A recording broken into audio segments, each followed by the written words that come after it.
kableng narasad ta sa atong technical nga videos karon. So natay package nga iyan box kana ani siya natay assemble nga unit kana siya naka Ryzen 5 ni siya.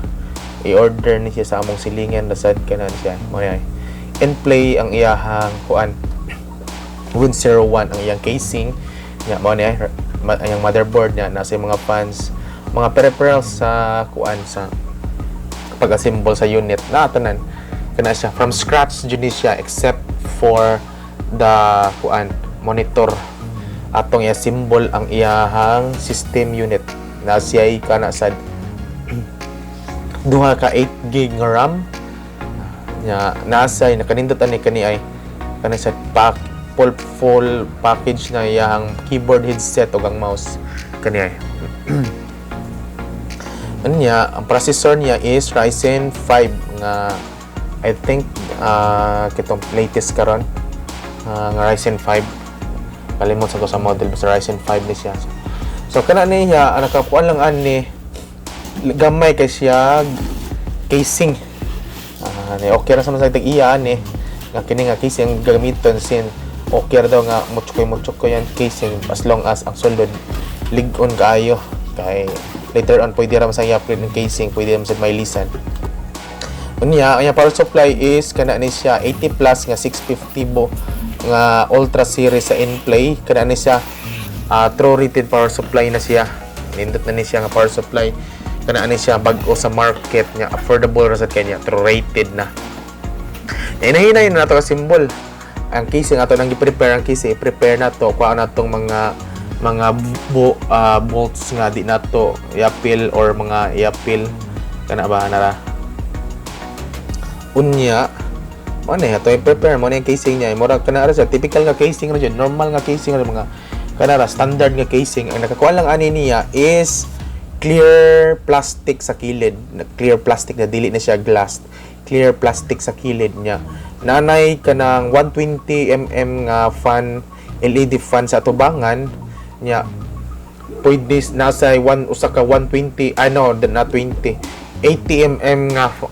fan sa luyo optional ra ang nasa luyo pero ang sa tubangan kana siya ipalit mo sa casing wala tong 120mm nga LED fan you need to purchase pa sa 120mm if gusto ni mapabutangan if dili pwede rasad pero much better if naa siya para nindot tan-awan sa mo niyang kuan ay ES Gaming ang brand sa LED fan mo ni ay LED fan na ni siya barato ra jud ni siya dito ni gipalit nako sa akong suki nga supplier nga nasa Talisay you may contact if gusto kang mo order sa inaning unit or mga computer parts you may contact i-contact lang ko para makontak sad nako sila niya kung gusto mong magpa-assemble og unit or CPU or magpaayo og laptop or CPU sa contact lang ang Bling Computer sa Facebook or you can chat sa or you comment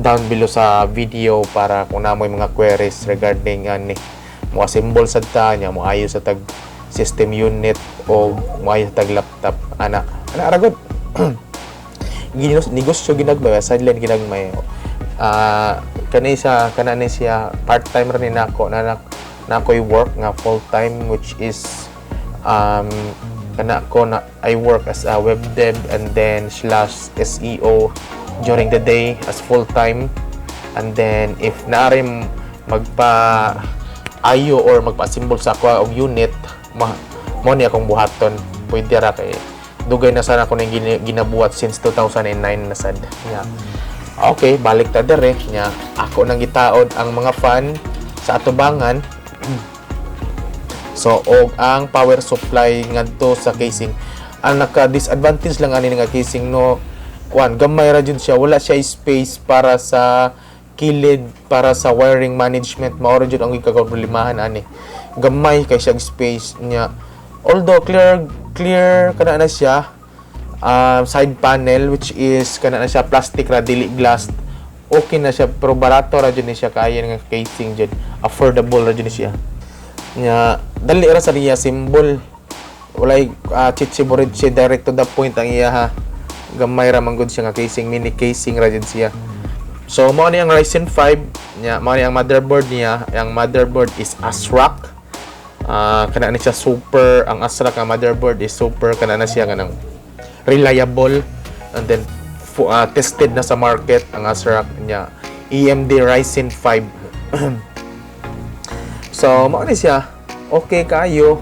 Ang nakanindot ani, if na-depekto ang motherboard, pwede ra ko makabalik anytime nga sa supplier mo, ilis ra sa anytime, as long as proven nga guba jud, faulty jud ang motherboard, maka-return ako anytime. Unya why chichiboriche. Unya itawod na to ang system CPU fan. Mao ni ang CPU fan niya. Di na lang ako ni naka-decide ko, di na lang nako butangan og thermal paste, since na may thermal paste nga nakapilit dan sa CPU fan. Okay naman na siya. So kuha na to ning ang default niya nga clip para sa CPU fan, kay di siya pwede, di siya haom kay kana naman siya. Ang bag-o karon nga CPU fan for AMD, for Ryzen is different na compared before sa iyang mga default niya nga dito sa like sa A4, A6, A8 or A10. A10 gani usab-usab na gani og A8 o banana, pero inani nagporma mo nang gitangtang na clip. Ito siya optional siya if nakay kuan ng AMD nga CPU fan niya, which is need to siya nga ibutang, pwede ra sa nimo dili tangon. So padayon ta sa unahan. So ato nang gitaod ang CPU fan nya, natay team group nga RAM, T-Force nga RAM, T-Force team group Force nga RAM. Mao na niya akong ginagamit nga RAM karon. Nindot ni siya. So mao sad akong gi-recommend sa ako ang mga customers nga mga DDR4 users. Kani ay nindot sa guy, nindot kay siya ba? Reliable jud siya kay siya nya. Mo siga-siga pa jud. Preferred jud gani kung unsa nga RAM makuan, the best ni nga RAM, proven and tested, and nindot jud kayo. Mo ni akong gipang-recommend nya. Choy na sad kay mo siga man. Unya atong gitaod na ang motherboard together with the CPU system, CPU fan, and then og ang RAM nga gitaod ato nang gihan-ay tanan, atong gi-screwhan sad para sakar jud siya, di siya magkalog-kalog. Ana ra ko simple gana. So kung giproblemahan jud ani, naghunahuna ko while ga screw ko ani is unsaon nako pagpahimutang ang cable management, since daghan man sa gayong wires ang existing sa power supply, and then natay 2.5 nga SAT nga SSD. Although kini nga motherboard is makasupport na siya kanang dili nga 2.5 nga SSD, kitong nakalimot ko ato sa nga version ng SSD. Katong mura siya gram kadak nato pwede siya ibutang, although makasupport, pero I would suggest nga mas maayo jud ni 2.5 kay naamang dili ka basta ka backup sa imuhang mga files if na troubleshooting ba, kay naay mga board nga dili high end, dili makasupport siya in atong nga unsa nga SSD mo nang to i-share for backup purposes or troubleshooting purposes. Mas I prefer jinis 2.5 nga SSD kay dali ra siya slave sa other PCs. Kung kanal mo SATA og ang power supply, wala good to go na pag maka-troubleshoot or maka-backup na kainitin sa mga files nga gusto nimong i-retrieve. Ana ara good. So after na connect na to ang SATA, ato nang gipang-connect ang mga casing wires like USB, audio, power on, reset button, HDDL connector or indicator nya, USB 3.0. Before kining pag-connect sa power button o reset button o kining mga HDD LED ang indicator, struggling jud kayo sa mga karaan nga motherboard kay wala siya kuan labeling dito sa yang motherboard. Whereas karon nga naanay mga naka-label nga asaon nimo pagpaymutang ang iyang mga ang iyahang mga wires. Sa una jud struggling labi na kung wa kay manual, nawa na misplace ang manual o nawa ang manual, na struggling jud kayo, di jud maglisod jud kag pag kunik-kunik ang imo pag nagtagna na lang jud. Kung unsa imong gibuhat before, imo na lang jung matik-matikon. So nataod na nato ang iyang mga wire sa casing. So ang atong kuan ani is the cable management. Nataod na nato ay. Problema jud ani kung saan ni paghanay nga nindot tan-aw ng sud.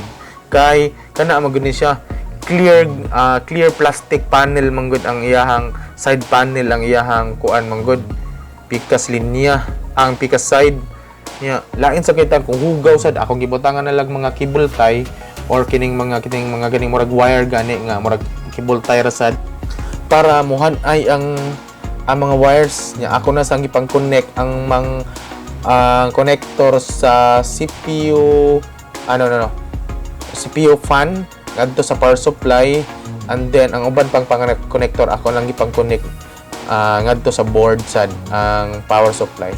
So mo na kurikot pa ko sa ani paghanay karon usahay kanang neat tan-awon ba dili magmay akuan ba. So karon atong i-connect ang SSD 2.5 ngadto sa casing.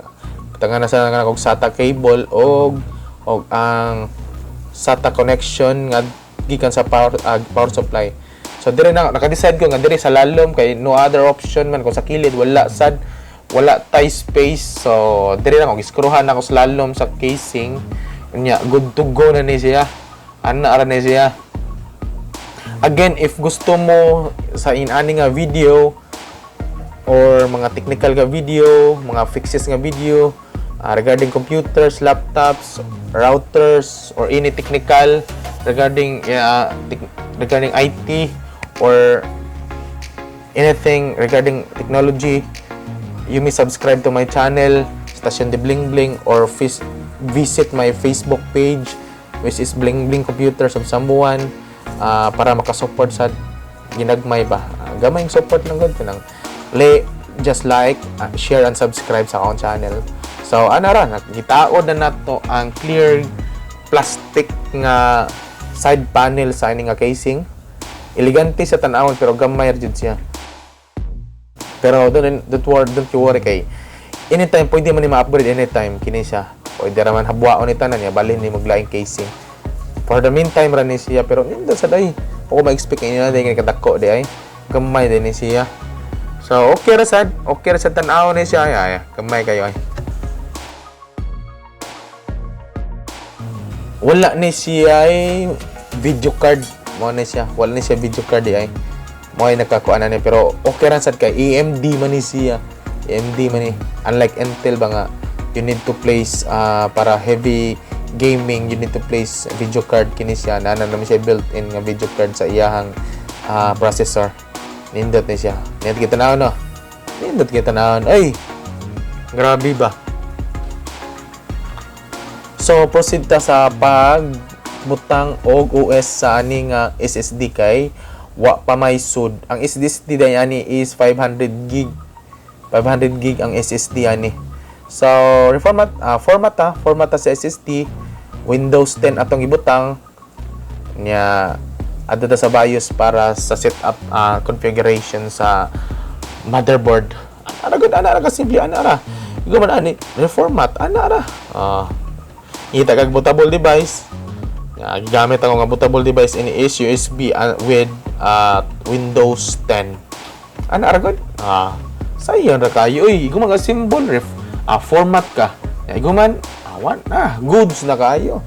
So, if wala pa mo naka-subscribe sa akong channel, please click the subscribe button and click the bell icon para ma-notify mo sa mga bago kong uploads nga videos na ako.